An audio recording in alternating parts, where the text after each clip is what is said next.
أعوذ بالله من الشيطان الرجيم. إن الذين كذبوا بآياتنا واستكبروا عنها لا تفتح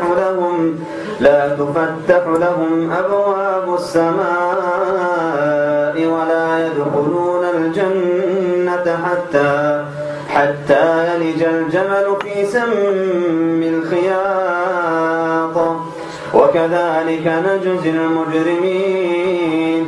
لهم من جهنم مهاد ومن فوقهم غواش وكذلك نجزي الظالمين.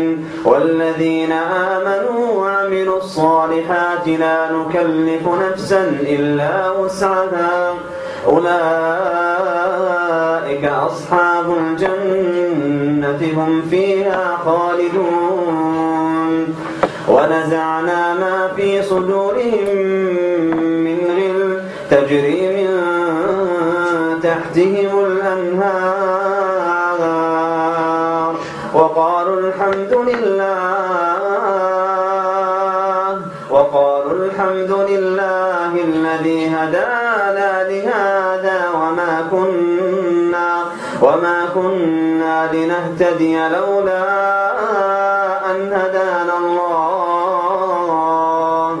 لقد جاءت رسل ربنا بالحق ونودوا أن تلكم الجنة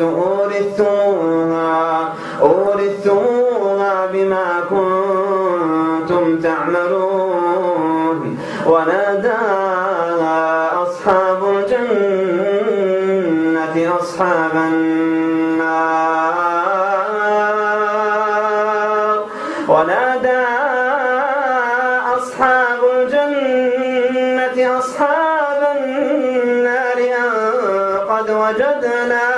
أن قد وجدنا ما وعدنا ربنا حقا فهل وجدتم ما وعد ربكم حقا؟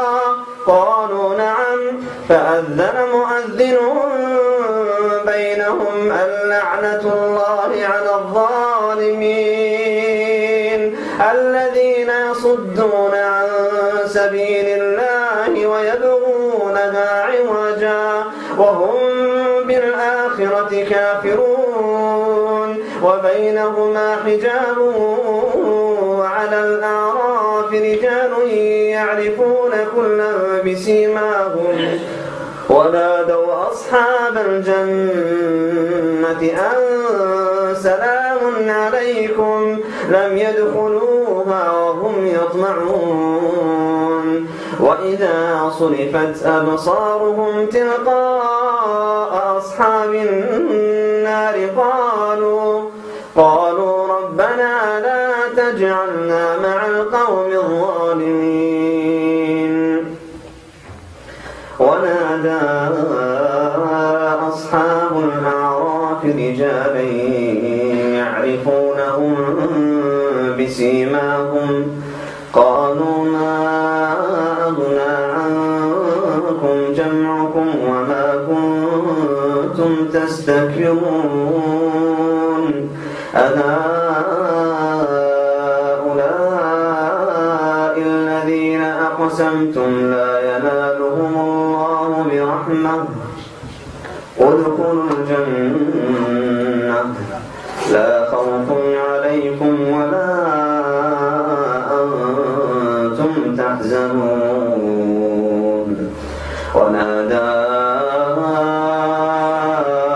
أصحاب النار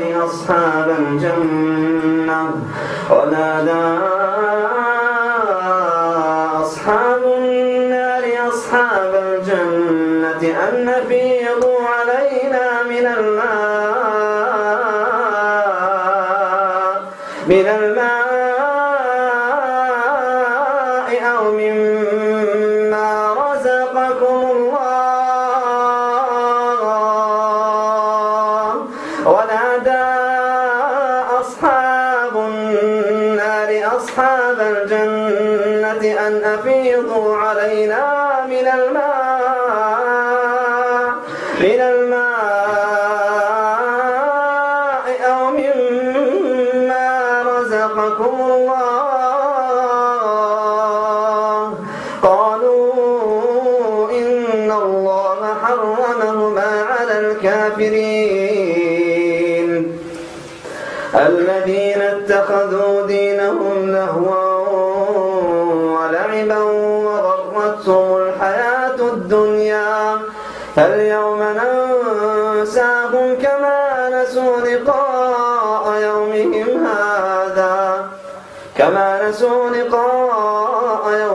هذا وما كانوا بآياتنا يجحدون. ولقد جئناهم بكتاب فصلناه على علم هدى ورحمة لقوم يؤمنون. هل ينظرون إلا تأويله يوم يأتي تأويله يقول الذين نسوه من قبل قد جاءت رسل ربنا بالحق فهل لنا من شفعاء فيشفعوا لنا أو نرد فنعمل غير الذي كنا نعمل قد خسروا